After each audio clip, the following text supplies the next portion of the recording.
KR gold and diamonds తరుగు తక్కువ బంగారం ఎక్కువ విజయవాడ బెంగళూరు మరియు వైజాగ్ బ్రాంచ్లలో.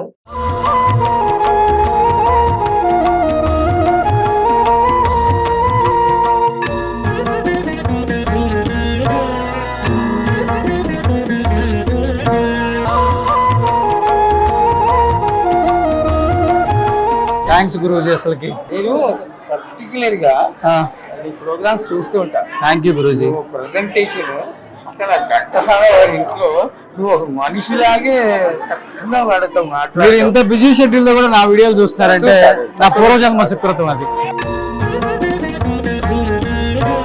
ప్రస్తుతం మనం ఉజ్జయిని మహంకాళి టెంపుల్లో ఉన్నాం అనమాట. నిజంగా ఇక్కడ జరిగే జాతర చూస్తుంటే అందరికి కూడా టీవీలలో చూసే వాళ్ళకి కూడా ఒళ్ళు గగ్గుర్లు పడే విధంగా ఉంటాయి. ఎందుకంటే అమ్మవారి మహిమది. బట్ ఇక్కడికి రావటం ఈరోజు నిజంగా నా పూర్వజన్మ సుకృతంగా భావిస్తున్నాను.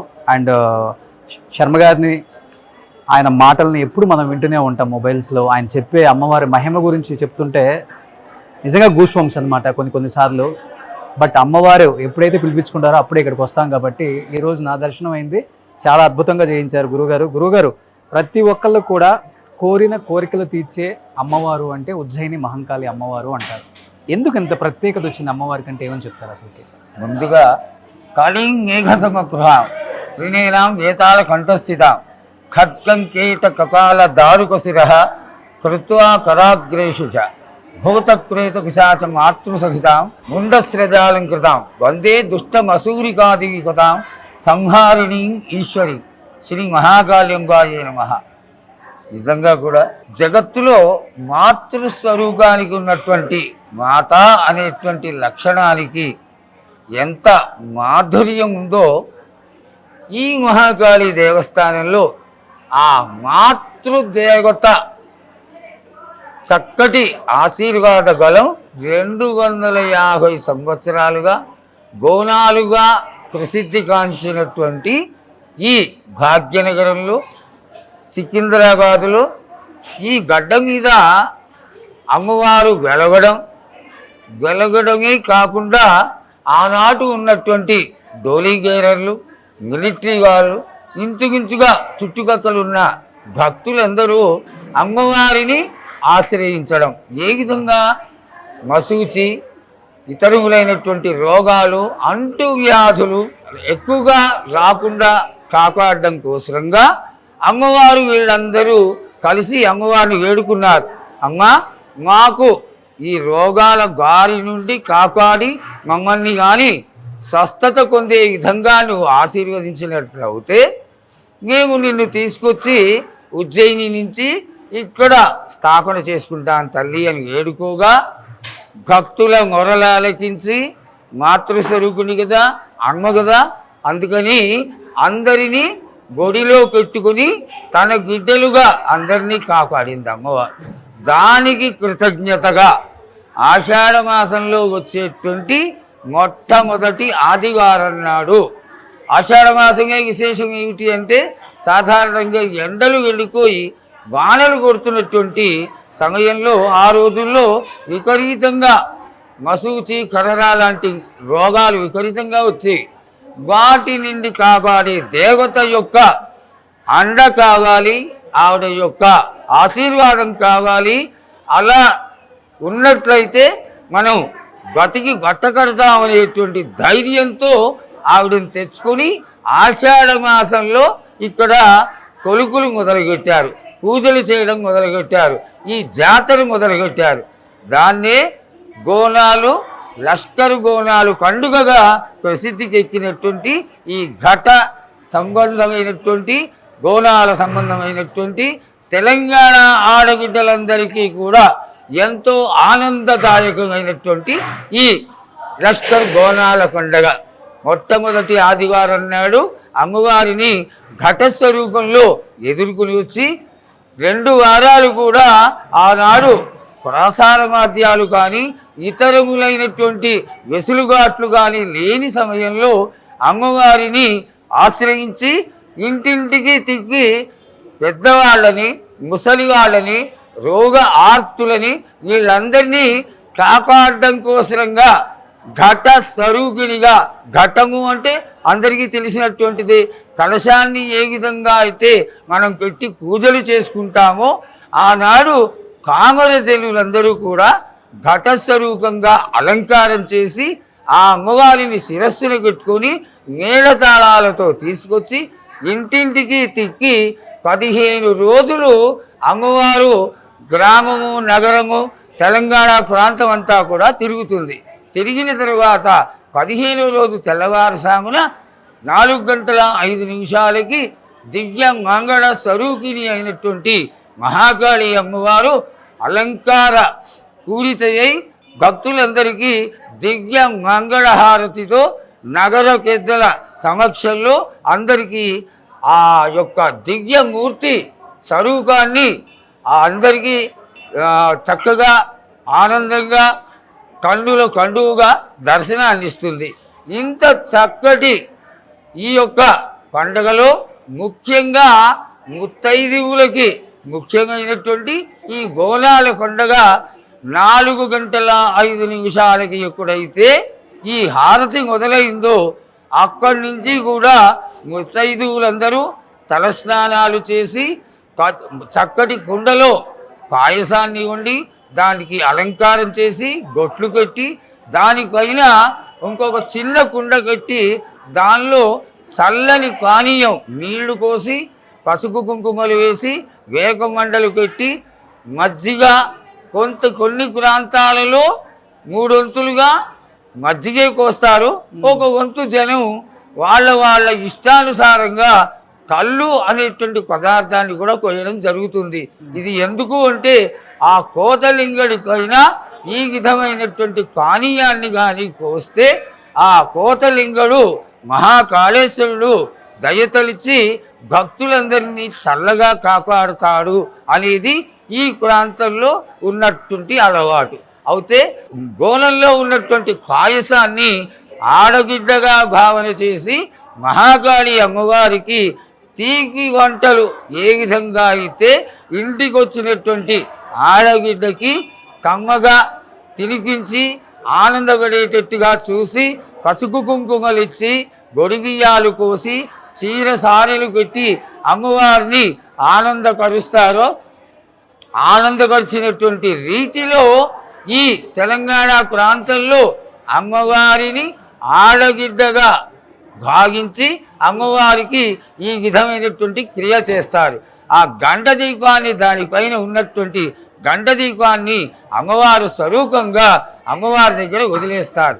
ఇది అయిపోయిన తర్వాత సాయంత్రం వేళ ఈ అమ్మవారికి ఈవిడ 7 అక్క చెల్లెళ్ళు అనేది ఒక ప్రతీతి తత్వమాతృకలుగా శాస్త్రంలో చెప్పుకుంటారు.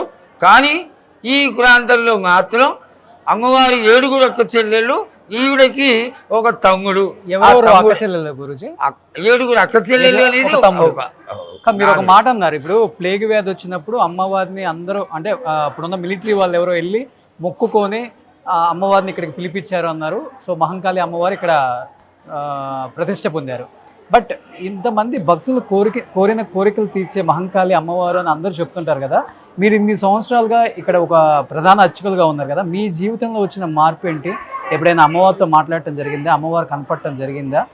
అసలు అప్పుడు ఎలా జరిగేది? మీరు చిన్నప్పుడు ఉన్నప్పుడు మీరు అన్నారు ఒక మాట ఇక్కడ వరకు మోకాళ్ళ వరకు రక్తం ఉండేది ఇక్కడ అని. ఎలా జరిగాయి అసలు అసలు ఏం చిన్నప్పుడు చూసినటువంటి మహాకాళి జాతరకి ఇప్పటికి సహస్రార వ్యత్యాసం వచ్చేసింది.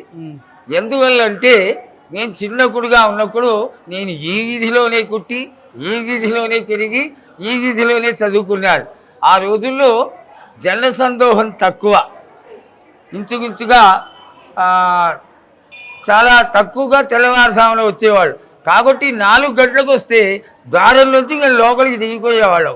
అటువంటిది ఈనాడు ఎప్పుడైతే చెన్నారెడ్డి గారు రాతి కట్టడంతో నూతనమైనటువంటి ఆలయాన్ని కట్టించి దానిలో పుష్పగిరి జగద్గురు శంకరాచార్య స్వామివారు, పుష్పగిరి వారు, శ్రీ శ్రీ శ్రీ విద్యానరసింహ భారతీ స్వామివారు వారి హస్తకమలాలతో ఈ ఉగ్రదేవత అయినటువంటి మహాకాళి అమ్మవారికి గుణప్రతిష్ఠ చేయించడం జరిగింది.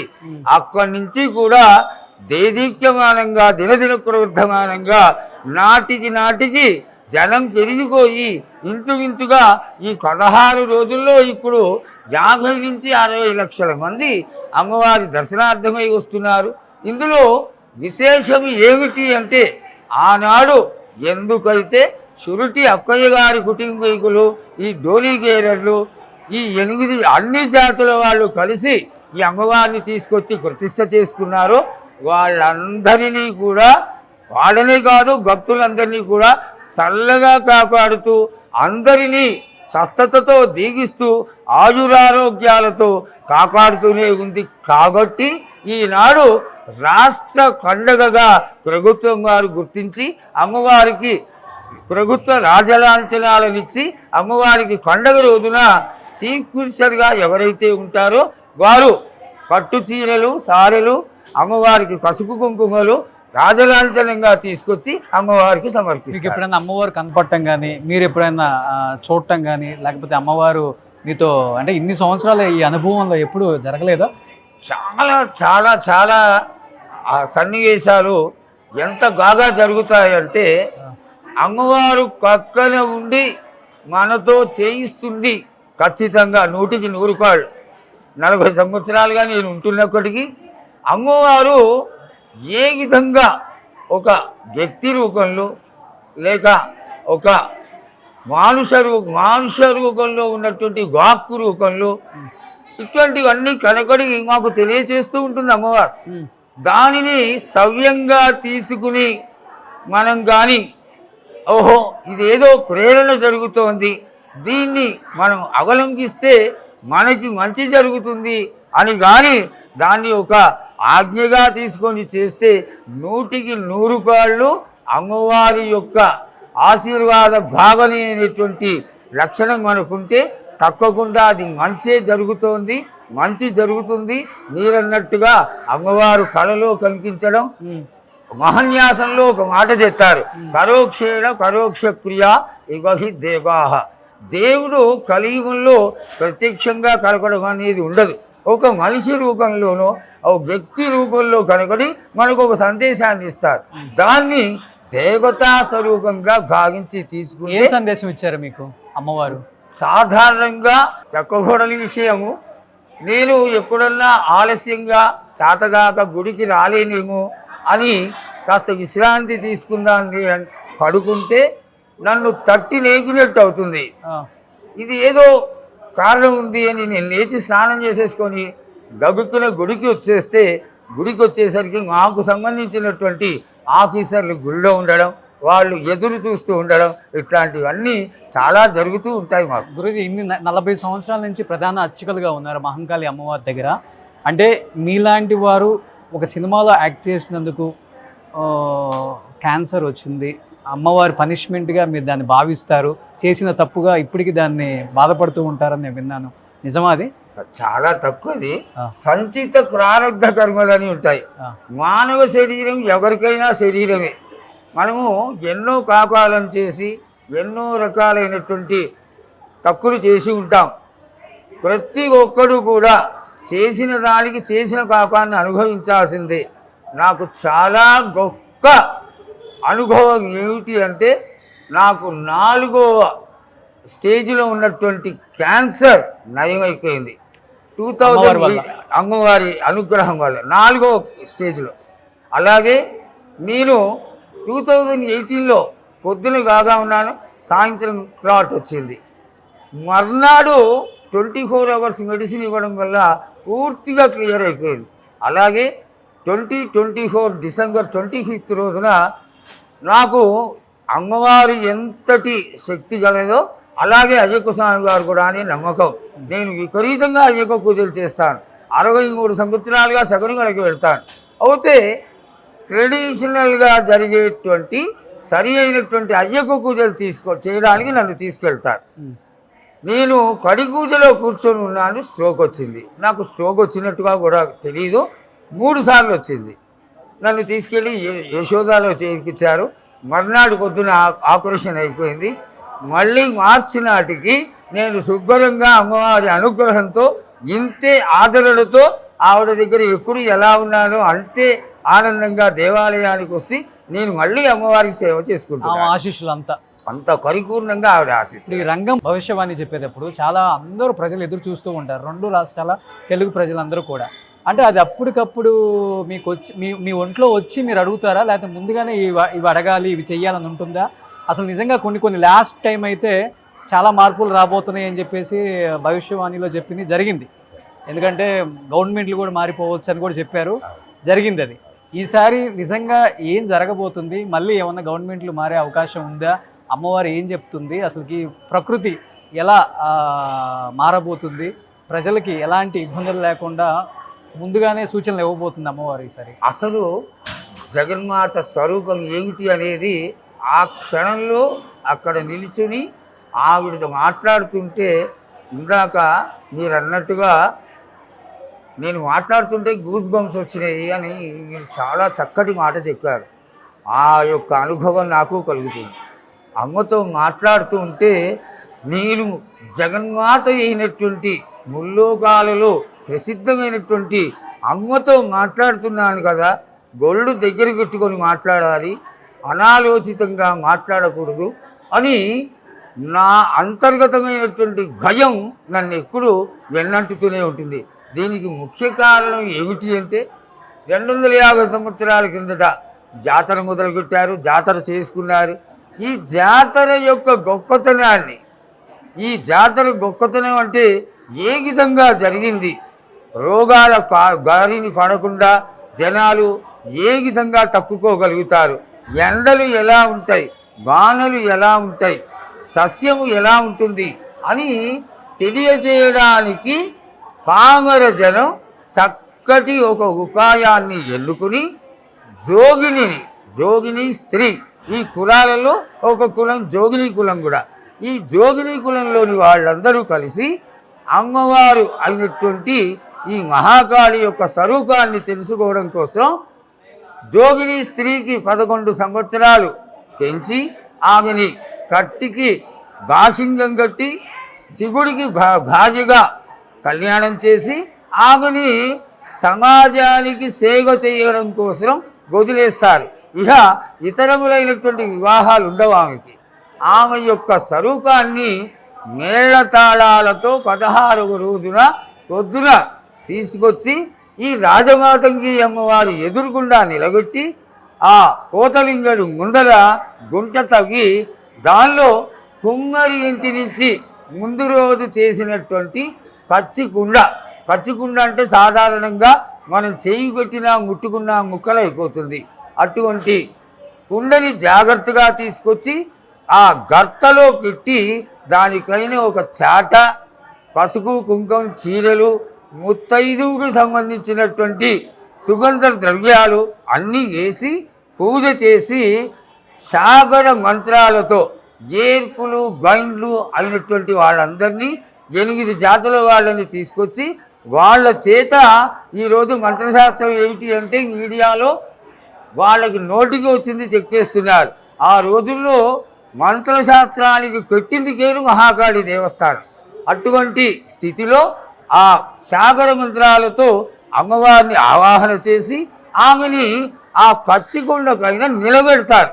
నిలబెడితే పచ్చిగుండ ఏమీ కాకుండా అమ్మవారు ఉన్నంతసేపు మేము అడిగినటువంటి ఇంచుమించుగా 25 సంవత్సరాలుగా మేము అడిగినటువంటి ప్రశ్నలన్నిటికీ ఇంచుమించుగా ఒక 40 నిమిషాలు ఆనందంగా సంతోషంగా ఉగ్రత్వం లేకుండా అందరూ ఈనాడు ప్రచారం చేస్తున్నారు.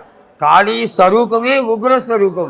అటువంటి దేవత ఎంతో ప్రసన్నాత్మకంగా దోషాలు ఉంటే తెలియజేస్తుంది, దోషాలకి పూజలు తెలియజేస్తుంది, పరిహారాలు తెలియజేస్తుంది. ఈ విధంగా చెయ్యండి అని చెప్తుంది.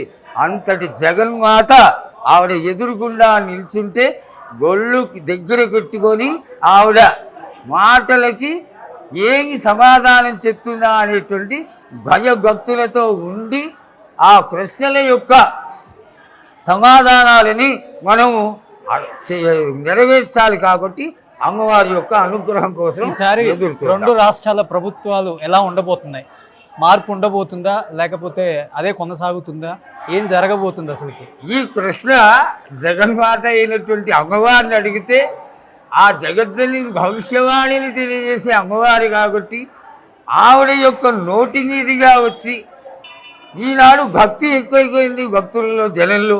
అందులో ఒక 10 సంవత్సరాల కిందటి వరకు కూడా శుక్రవారం నాడు మినీ జాతర అనేవాళ్ళు, శనివారం ఖాళీ ఉండేది, ఆదివారం సోమవారం జాతర జరిగేది. కానీ ఇప్పుడు అట్లా కాదు, 16 రోజులు కూడా అమ్మవారికి దేదీప్యమానంగా కన్నుల పండుగగా ఈ 16 రోజుల జాతర మనం చూస్తేనే ఇంత ఆనందపడుతున్నాం కదా. ఆ జగన్మాత తన యొక్క తృప్తిని, ఆనందాన్ని, తన యొక్క ఆశీర్వాదాన్ని ఏ విధంగా భవిష్యవాణిలో తెలియజేస్తుందో భవిష్యవాణిలో అమ్మవారినే అడిగి తెలుసుకుందాం. సో అందరూ 2 రాష్ట్రాల తెలుగు ప్రజలు అమ్మవారి మహిమ, అమ్మవారి ఆశీస్సులు ఉండేలా ఏం చేస్తే మంచిది, అంటే రాని వాళ్ళు కూడా ఉంటారు కాబట్టి ఎలా పాటిస్తే మంచిది, ఎలా పూజిస్తే మంచిది. మహంకాళి అమ్మ అంటే కలియుగంలో మహంకాళి అమ్మ ప్రత్యేకమైంది. ఇప్పుడు అందరూ పూజిస్తేనే చాలా గొప్ప అంటే మార్పులు అయితే కనిపిస్తున్నాయి. ఇప్పుడు ఎందుకు అంత ప్రత్యేకత చాటుకుంది, ఎస్పెషల్లీ ఈ కలియుగంలో ఎలాంటి పూజలు చేస్తే మంచిది మీరు అన్నట్లుగా? నేను మొట్టమొదటిగానే చెప్పాను, అమ్మ అల్క సంతోషి. ఒక పెళ్ళైపోయి అత్తవారింటికి వెళ్ళిపోయిన ఆడపిల్ల ఇంటికి వచ్చేసరికి మళ్ళా పుట్టింటికి కానీ వస్తే అన్నదమ్ములందరూ, అక్క చెల్లెళ్ళందరూ, తోబుట్టువులందరూ సరదాగా ఆనందంగా మనం అది చేసుకు తిందాం, ఇది చేసుకుందాం, ఆ మిఠాయిలు తిందాం అని చెప్పి గబగబా చేసి ఆ వచ్చినటువంటి ఆడబిడ్డకి చక్కటి మిఠాయిలు పెట్టడం మా తెలంగాణ సాంప్రదాయంలో. సరే, ఒకప్పుడు ఆంధ్ర తెలంగాణ కలిసి ఉండేది కాబట్టి ఆ ప్రాంతం అంతా కూడా ఇంట్లో చేసుకోవచ్చా మహంకాళి పూజ? తప్పకుండా చేసుకోవచ్చు. అది అందరికి ప్రశ్న ఉంది, అందుకు తప్పకుండా చేసుకోవచ్చు. అయితే ఇక్కడ విశేషం ఏమిటి అంటే అమ్మ అల్క సంతోషి కాబట్టి ఆవిడకి శుద్ధిగా కొత్తగా కొనుకొచ్చినటువంటి కుండలో పాయసం వండుతారు, దానికి అలంకారం చేస్తారు. అలంకారం చేసిన దానిపైన శాఖలు పెడతారు, ఈ శాఖలపైన గండదీపం పెడతారు. దీన్ని అమ్మవారి ఆలయానికి తీసుకొస్తారు. ఇక్కడ చాలా గొప్ప విశేషం ఏమిటంటే పాయసం పెట్టడం. ఇక్కడ తెలంగాణ ప్రాంతంలో పచ్చకూర, చల్లటి అన్నం పెట్టడం, పూరీలు పెట్టడం, పానకాలు పెట్టడం, పప్పు బెల్లాలు పెట్టడం, ఇది చాలా చిన్నగా ప్రేమగా చేసేటువంటి ఒక చక్కటి ఆనవాయితీ. వాటిని అన్నింటినీ పెట్టి అమ్మవారికి ఆవిడ సంతోషపడితే ఆ తల్లి సంతోషపడింది, మనకి ఏ విధమైనటువంటి లోటు ఉండదు అనేటువంటి భావనతో గోనాల పండగ మొదలైంది. ఆ గోనాలే ఆనాటి నుంచి ఈనాటి వరకు కూడా లష్కర్ గోనాలుగా ప్రసిద్ధిగాంచడానికి గల కారణం. మొట్టమొదటగా గోనాల పండగ, లష్కర్ గోనాల పండగ మొదలైనటువంటి ఏకైక దేవాలయం ఈ మహాకాళి, ఉజ్జయిని మహాకాళి అమ్మవారు. ఫస్ట్ దున్నపోతులు బలిచ్చేవాళ్ళండి, నిజమే? ఇక్కడ ఇది వామాచార సంపన్నమైనటువంటి దేవాలయం. ఇక్కడ ఎంతటి మంచి మంత్రశాస్త్రవేత్తలు ఉండేవాళ్ళు అంటే భోగిరాల పెద్ద సుబ్బయ్య గారని ఉండేవారు. వారు పూర్తి వామాచార సంపన్నులు. వారు పూజ చేసేటప్పుడు 2 కుండల కళ్ళు తాగి లోపలికి వెళ్ళి పూజ చేస్తే బయటికి వచ్చేటప్పుడు సర్వసాధారణమైన మనిషి లేచి వచ్చినట్టుగా వచ్చేసేవాడు. అంటే ఏమిటి అంటే ఈ 2 కుండల కళ్ళు కూడా తాగింది ఆయన కాదు, ఆయన స్వరూపంలో ఉన్నటువంటి అమ్మవారు. అలాగే అమ్మవారికి కామర జనాలు పూజ చేసుకున్నటువంటి దేవాలయం. వేప చెట్టు కింద చాలా చిన్నగా అమ్మవారిని ప్రతిష్ఠ చేయడం, తర్వాత ఈ సురుటి అక్కయ్య గారి కుటుంబీకులందరూ కలిసి ఒక చిన్న గుడి కట్టడం, ఆ గుడిలో చేయడం, తరువాత 6 సార్లు ఈ మహాకాళి అమ్మవారికి పునఃప్రతిష్ఠ జరగడం జరిగింది. మా ఎగ్జిక్యూటివ్ ఆఫీసర్ గారు, చైర్మన్ గారు నూతనంగా 8 అడుగుల అద్భుతమైనటువంటి రాతి మహాకాళి అమ్మవారిని ప్రతిష్ఠింప చేయడానికి చాలా ఉత్సుకత చూపిస్తున్నారు. అది జరగాలని ఆశిస్తున్నాం. అయితే ఆ సమయాల్లో ఇక్కడ ఈ రోడ్డు మీద కూడా రాత్రి కూడా ఎవరు తిరిగేవాళ్ళు కాదు. ఎందుకు అంటే అమ్మవారికి రాజలాంఛనాలు పెట్టేవాళ్ళు. మేళాలు, తాళాలు, ఈ వేకాకులు ఇవన్నీ ఆలయంలో పెట్టేవాళ్ళు. 12 తర్వాత 3:30-4 గంటల వరకు అమ్మవారు ప్రతి ఇంటికి వెళ్ళి సంచారం చేస్తూ ఉండేది. ఇక్కడ చుట్టుపక్కల ఉన్నటువంటి చురకవాళ్ళు కూడా అమ్మవారిని నమ్ముతారు. ఇక్కడ జాతర జరిగిన తర్వాత వాళ్ళందరి ఇళ్ళ నుంచి కూడా కొబ్బరికాయలు వచ్చి సమర్పించుకోవడం జరుగుతుంది. ఎందుకు అంటే గర్భిణీ స్త్రీలు ఉంటే వాళ్ళని రక్షించడానికి ఈవిడ వెళ్ళి మీకేం కాదు, బాగుంటారు, మీకు మంచి పిల్లలు కొడతారు అని అమ్మవారు తెలియజేసేది. ఆ సమయంలో ఇక్కడ జాతర జరిగితే పాత దేవాలయంలో చెన్నారెడ్డి గారికి ముందర ఇక్కడ దున్నకోతులు కొడితే 70 నుంచి 80 దున్నకోతుల్ని బలిచ్చేవాళ్ళు. ఇక్కడికి లోపలికి రావాలంటే భక్తులు భయపడేవాళ్ళు. మడగ పెడితే కాళ్ళ మడగ పెడితే మడగ ముడిగిపోయేంత రక్తంతో ఉండేది. అప్పుడు ఈ ఆర్య సమాజ్ వాళ్ళు వచ్చి అనవసరంగా ఈ ఆలయంలో బలులని నిషేధించిన దానికి కారణంగానే ఈ రోజున మీ అందరికీ తెలిసిందే చుట్టుపక్కల అన్ని దేవాలయాల్లో బలులు జరుగుతూనే ఉన్నాయి, మద్యమాంసాల విక్రయం జరుగుతూనే ఉంది.